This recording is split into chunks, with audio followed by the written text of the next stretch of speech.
Blues hockey. WXOS HD1E St. Louis. 101 ESPN is driven by Auto Centers Nissan, home of the lifetime warranty and 30-day return. It's time for the First Community Credit Union Blues postgame show. Presented by Scott Lee Heating Company and Urban Chestnut Brewing Company on 101 ESPN.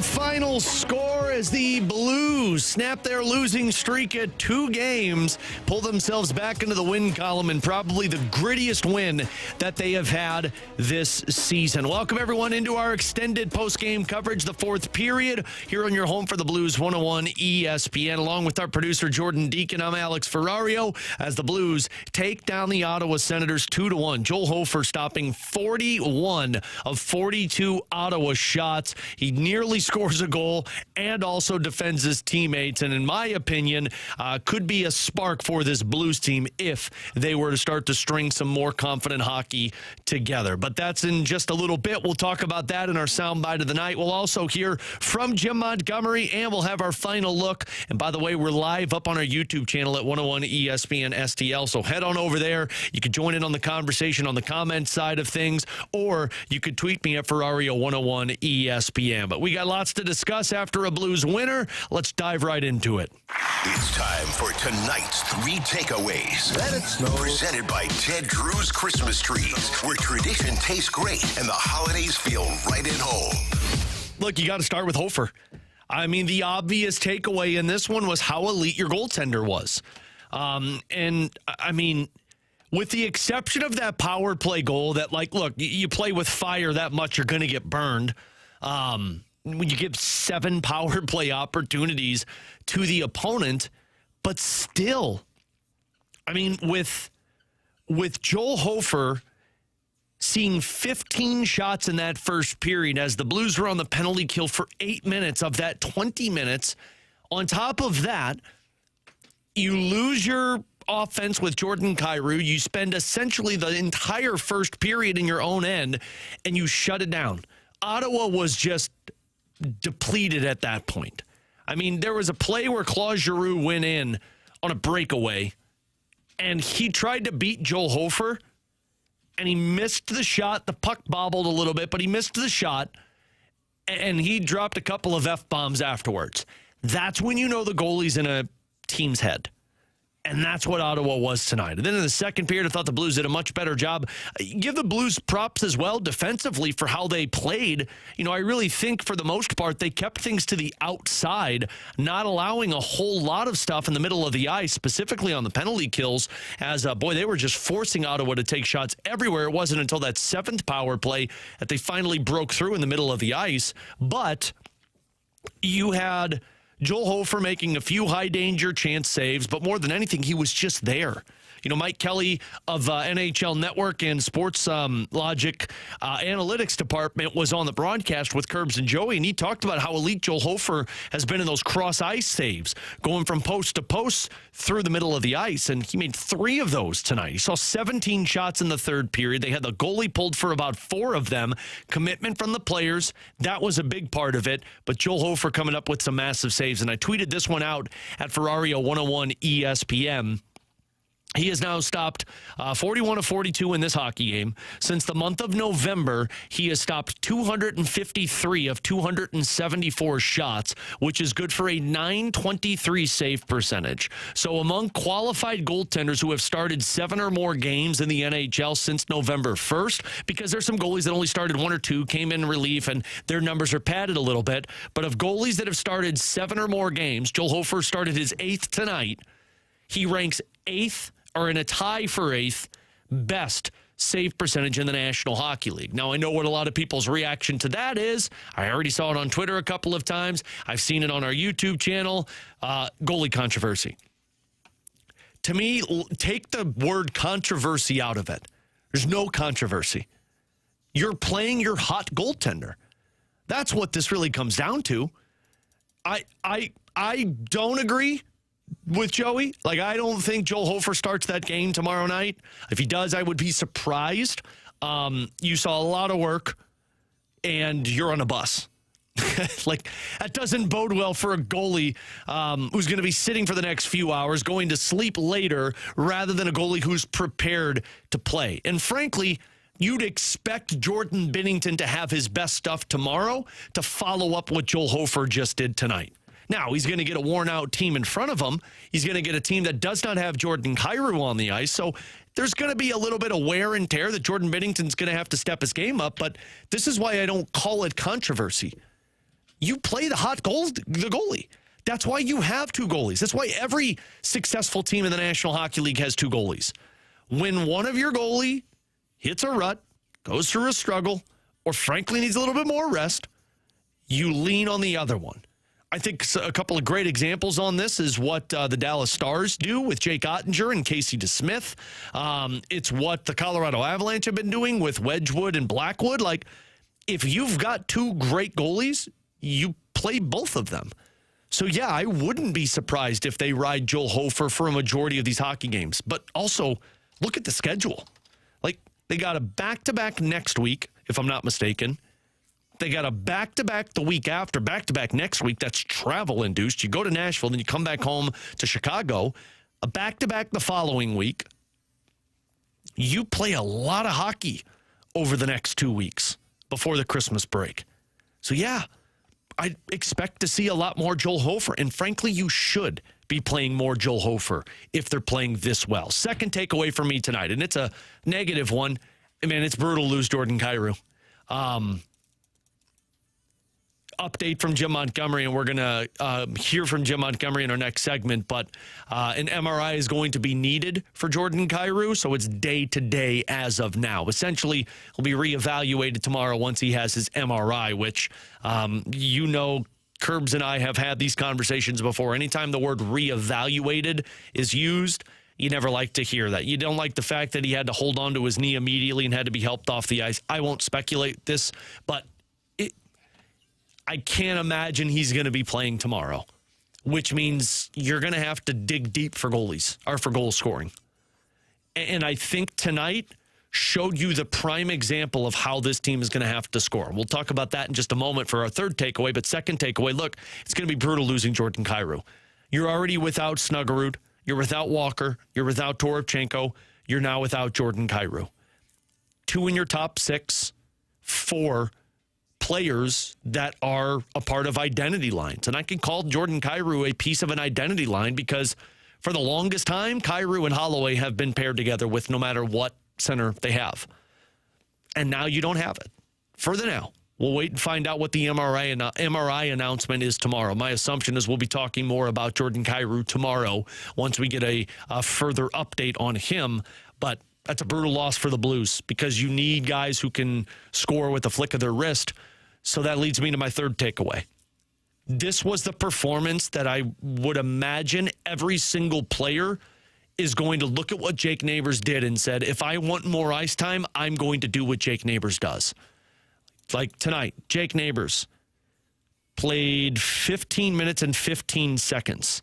That's not the most ice time. He took 25 shifts, which is 2 fewer shifts than Robert Thomas. But Robert Thomas, 19 minutes and 10 seconds. The difference there, of course, is later in that hockey game and, of course, shorthanded. Jake Neighbors doesn't play a whole lot of penalty kill. Robert Thomas played 3 minutes and 43 seconds of ice time on the penalty kill. But at even strength, 14:36 for Robert Thomas, 14:01 for Jake Neighbors, 14:04 for Pavel Buchnevich, 14:42 for Dylan Holloway. Pius Suter tonight, 13:34. I'm listing off guys that play the way Jim Montgomery wants them to play. Net front presence. You just scored 2 goals standing on the doorstep of the crease against a goalie that has been arguably pretty damn good this season. I know his save percentage doesn't look well, and Linus Ullmark in 876. He's been really good keeping them in hockey games this season. You're going to have to dig deep. And that is the captain obvious statement. But for a team that is without Snuggerud and Kyrou, your offense isn't coming from transition. Your offense isn't coming with the flick of a wrist. Your offense is coming by out battling the opposition and going to the front of the net and getting those deflections, getting those tips, winning those board battles. That's where you're winning this hockey game from. And we'll talk more about how I wonder if they had their spark lit right after we play our soundbite of the night. The soundbite of the night is presented by Rocket Convenience Stores. Fuel your car and your daily cravings at Rocket Convenience Stores. Batherson into traffic wide of the net. They tried to center block. Rebound in on Hofer. He covers it up. He gets the whistle. Dog pile in the Blues blue crease. 6.5 seconds left in this one. And everybody's trying to grab some jerseys and pull everybody off the pile. Wow, I tell you what, Cousins just gave a hard left hook right to the button of Robert Thomas. He looks a little stunned there. He's going to take off his glove. He's going to reach for his mouth right there. Yeah, he's going to get him right back. Love it. Yeah, Cousins came across with the left hook. Robert Thomas having nothing of that. Now here we go. And that scrum right in the slot. Stützle is going. Two guys jump. Here comes Hofer to come out and help his teammate. And Hofer grabs a hold of Stützle. He's saving pucks. He's shooting pucks. He's fighting for his teammates. Yeah, that was the biggest thing there. I mean, look, I don't know what's to come of this. Frankly, they could lose tomorrow. But Joe kind of alluded to it on the broadcast, and I'll just kind of knuckle down on what he said before we break and come back with Jim Montgomery. That's the type of moment that your players start playing for each other. We talked about this with Joe in our extended pregame. We've talked about this a lot on BK and Ferrario. Mike McKenna, I believe, talked about it on Friday. Fluto Shinzawa talked about it on the Thursday broadcast against the Bruins and why the Bruins have been playing well. You don't become a great hockey team until your guys start playing for each other. And, I would imagine the reaction is, when Kyrou went down, well, nobody defended for Kyrou when he went down with an injury. I don't know if most of those guys saw what happened with Kyrou. They turned around and saw Kyrou on the ice, and then, you had Dylan Holloway kind of go over and shove a couple of players. This was one that was obvious. Philip Broberg was being double-teamed by Stützle and Cousins, if I'm not mistaken, or it was Tkachuk. But regardless, there were two Senators players on one Blues defenseman, and he was helpless. And Joel Hofer looked at it and said, screw this, I'm going to help my teammate. And he went over there and he grabbed a hold of the Senators player. And for those that couldn't see it on the television side, Logan Mailloux, Matthew Joseph, Pavel Buchnevich, Dalibor Dvorsky, they were all standing up, jumping up and down, banging their sticks on the boards, yelling. I know that's not a lot. I know that's just one game, and it all could be for naught tomorrow. But, man, this Blues team has had zero of those types of hockey games this season where everybody jumps into the fight, it gets everybody on board, and you see your teammate defending each other. And this isn't a forward defending a defenseman. This isn't a defenseman defending one of his younger teammates. This was a goalie who, his whole thing is don't touch the goalie. And the goalie essentially said, nope, bleep this. My teammate's not getting messed with. And he jumped in immediately. That should be, let me emphasize that word, that should be a catalyst for this Blues team to start performing better. Do they? We'll find out tomorrow against Montreal because it is going to be tough back-to-back. Now, Montreal played tonight as well, and they played to a shootout against the Toronto Maple Leafs, and they were on the road. Now, I know it's Toronto. It's not like they were in California, but still, they're traveling. The Blues are traveling. One played in a shootout. The other didn't. It's going to be an even playing field.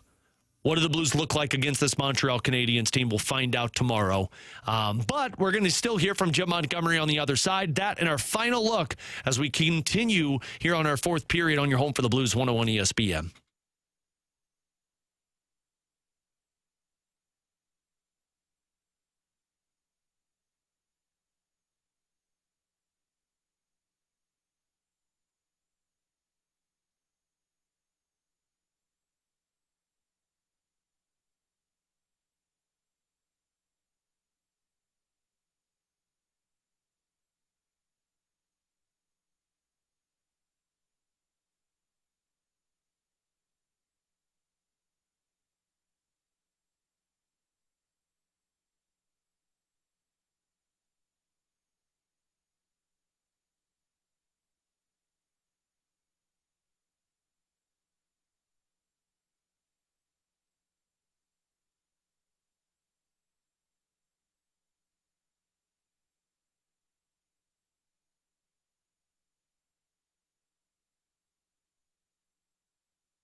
Welcome back to the First Community Credit Union Blues postgame show. Presented by Scott Lee Heating Company and Urban Chestnut Brewing Company on 101 ESPN.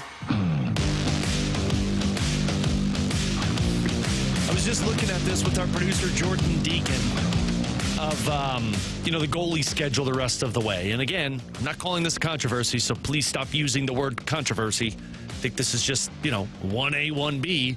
But for reference, the Blues play, if you want to look at it this way, I look at Sunday as the start of a week. So 4 games in a week, and then 4 games in a week, and then they have 1 game before the Christmas break.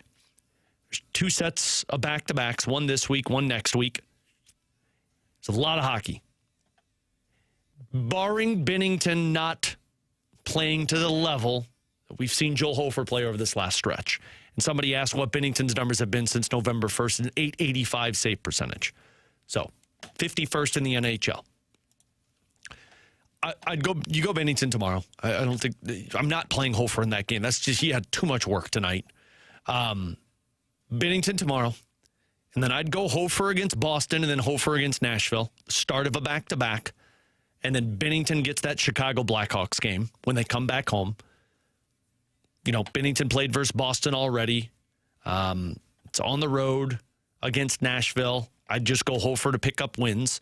Unless Hofer has a rough game, and then you make the adjustments. But barring everybody plays to the level that we're expecting, Binnington gets Blackhawks. Then you come back home and you take on Nashville. I'd go Hofer against Nashville again, and then Hofer against Winnipeg. And I know that might burn the saddle of some people because that's Winnipeg. It's a rematch of the playoffs. But I think I'd go Hofer there if he's playing this well. Binnington gets that second of back-to-back against the Rangers. And then Hofer gets Florida. Binnington gets Tampa. It's 5 games for Joel Hofer. That's 4 games for Jordan Binnington. That's how I would go with it. Now, again, Binnington could post a shutout tomorrow. Hofer could struggle his next start. This is why it's not a goalie controversy. This is why you can't just say, Joel Hofer's the number 1 goalie. Joel Hofer has been playing awesome. But also remember, they haven't been using Hofer as much as Jordan Binnington. What happens when he's used as much as Jordan Binnington has been used? But regardless, Hofer is playing like a top goalie in the league right now. So I would be using more of him because you got to pick up wins. Let's hear from Jim Montgomery. It's time to hear from the head coach, Jim Montgomery, presented by Fisher Window and Door Store, offering quality American-made Marvin windows and doors. Visit their showrooms in Brentwood or East Alton, Illinois. Can't say enough about him. He was fantastic. There was screenshots from the bench that we were like, he doesn't see it, and man, he just came over and his shoulder. He was seeing the puck at a level that was unbelievable, and our PK was unbelievable. The sacrifice by everybody, but it starts with him and nets. Yeah, just on the PK, like how much of a good PK is built off of basically hard work and sacrifice? Well, it's where it starts, right? You got to be willing. If you're going to PK, you got to be willing to block shots. I know Robert Thomas' block shot wasn't on the PK, but that's the kind of sacrifice we're looking at. And we had the one, 6 got hurt. And there's a lot of guys with ice bags. And when you have a lot of guys with ice bags, it's usually because you're a very determined group and you've played the game the right way. And we got rewarded for it. Talking about the one Thomas laying down. Yeah, in a 4-on-3. Yeah. Just with Hofer, you mentioned it this morning a little bit, how he's been playing recently. Just how much confidence does that build in your group when he's playing like he is right now? Well, when he's playing like that, I mean, the same thing as when Vinner's playing like that, which happens a lot for us, is it energizes the bench. It makes us believe that we can, win any kind of game, even a game where we're being outshot 15-1. The power plays are 7 or 8-1 for them. We believe that we can win because of how good our goalies are, and Hofer was that guy tonight. Jake mentioned that he didn't think his game was where he wanted it to be coming back from the injury, but tonight good to see him kind of get those on the board. Yeah, I mean, he's got a great nose for the net, and both those goals is, a guy that scores in and around the blue paint, so it was great to have that line contribute 5-on-5 like they did, and the power play goal was really good by, the Shen unit. How's Kyrou doing?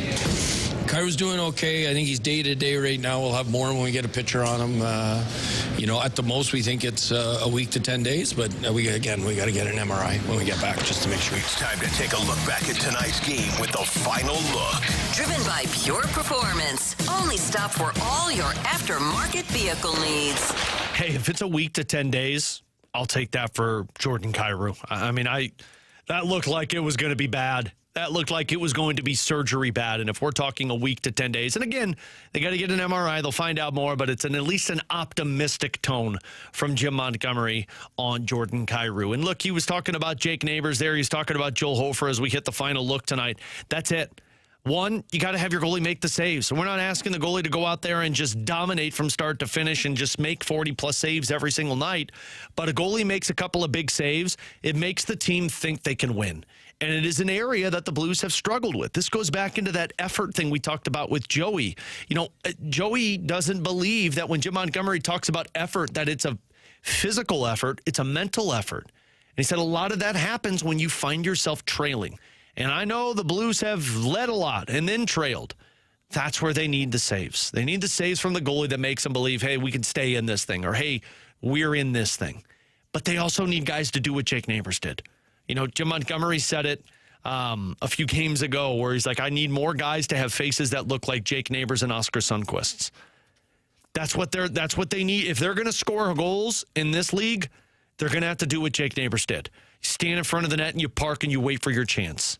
And Jake Neighbors was the hero tonight. He got back to the style that he was playing prior to his injury. He got back to the foot speed that he had, and it's an element that the Blues are going to desperately miss or need when they're without Jordan Kyrou. So, again, to me, I do think that Joel Hofer moment at the end and how the team just rallied around each other in that scrum stood up to Ottawa, I think that truly could be a jumping off point, a platform for this Blues team to start playing some tight hockey as a unit and fight for each other.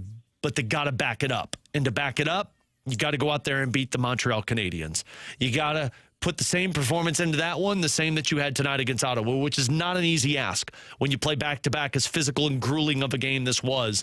I saw a couple of people mention Kaskamaki basically was sat from the second period on. I don't think that has anything to do with Kaskamaki's play. I think that has everything to do with Jim Montgomery realizing it was a 0-0 hockey game and then a 1-0 hockey game and said, we're shortening our bench. And we're going down to 9-8 forwards. It's essentially what he did. And yeah, it makes sense for a team that was still searching for their 10th win. The only team that didn't have double-digit wins in the National Hockey League. So tomorrow's going to be a challenge. If you're without Kyrou, Matt Luff is playing, which means you are going to have to dig deep from top to bottom because your best guys aren't going to have the same amount of energy that they had in this one because you played such a grinding, physical, gutsy style of hockey, and you picked up 2 points, which is very important. Blues will take on the Montreal Canadiens tomorrow night. It will be a 6 o'clock puck drop once again as the road trip comes to a close, which means we get the pregame skate start at 5:30, 5 o'clock on our flagship station, 101 ESPN. Huge shout out once again to Jordan Deacon, doing a great job back in our studios tonight, and of course to all of you for listening and being a part of the conversation. I'm Alex Ferrario. Blues win 2-1 as they pick up their 10th win of the season. Joel Hofer is a star in this one, and the Blues will be back at it to see if they can win back-to-back games and wrap up the road trip with a 2-1 record. And we'll have that coverage for you right here on your home for the Blues, 101 ESPN. Thanks for listening to the First Community Credit Union Blues Postgame Show. Presented by Scott Lee Heating Company and Urban Chestnut Brewing Company on 101 ESPN.